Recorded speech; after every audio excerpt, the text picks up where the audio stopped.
हर समंदर की लहर कुछ कहती है, कहीं अफसाना है, कहीं मातम।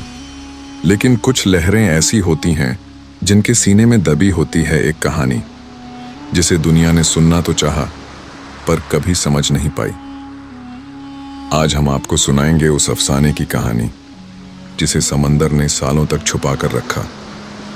इलियास बेग की वो आखिरी यात्रा, जहां मंजिल थी एक खोया हुआ खजाना और रास्ता था मौत से भी ज्यादा खतरनाक।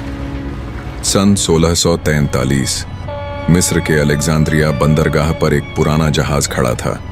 साबिरा उसका कप्तान था, इलियास बेग, एक ऐसा नाम जो ऑटोमन जलसेना में कभी इज्जत और डर का दूसरा नाम था। लोग कहते थे इलियास बेग ने समंदर से कभी हार नहीं मानी, पर आज तक उसका दिल हार गया था एक वादे से।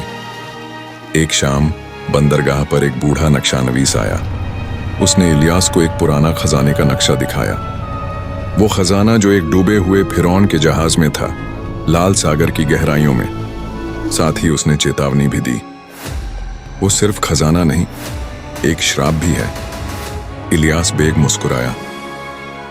मैं अपने हिस्से की मौत बहुत पहले कमा चुका हूं, अब सिर्फ नाम छोड़ना चाहता हूं। जहाज पर 16 मल्लाह, एक तोता जो इंसानी आवाज में बोलता था और एक रहस्यमयी लड़की ज़राफ़ा जो कहती थी कि उसे अपने पिता की आत्मा उस खजाने में बंधी हुई महसूस होती है। रास्ता मुश्किल था। हर रात समंदर अलग रंग दिखाता, कभी लाल कभी काला। तीसरे दिन एक मल्लाह गायब हो गया।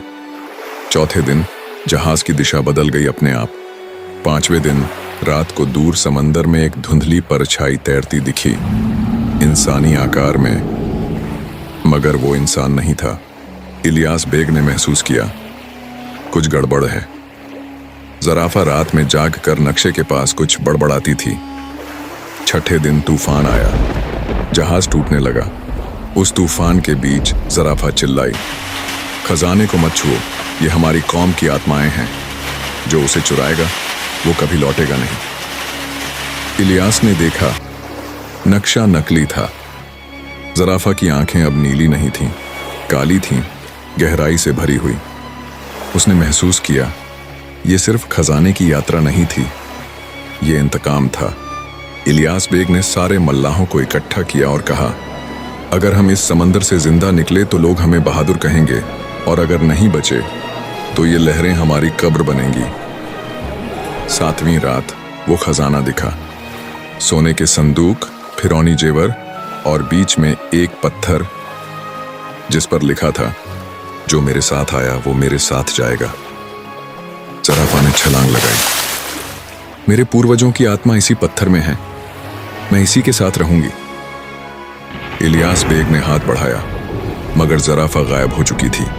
तभी समंदर फट पड़ा। तूफान नहीं, एक विस्फोट हुआ।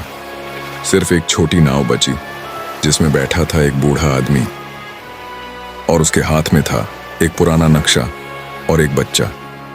आज वही बच्चा अब बूढ़ा हो चुका है, और वो कहानी सुना रहा है एक छोटे बच्चे को। सामने समंदर लहरों से बात कर रहा है, और एक टूटी हुई तलवार रेत में आधी दबी है, जिस पर लिखा है, कुछ नाम इतिहास की किताबों में दर्ज नहीं होते क्योंकि वो समंदर की तह में दफन होते हैं, और कुछ कहानियां खजाने से नहीं कुर्बानी से अमर होती हैं।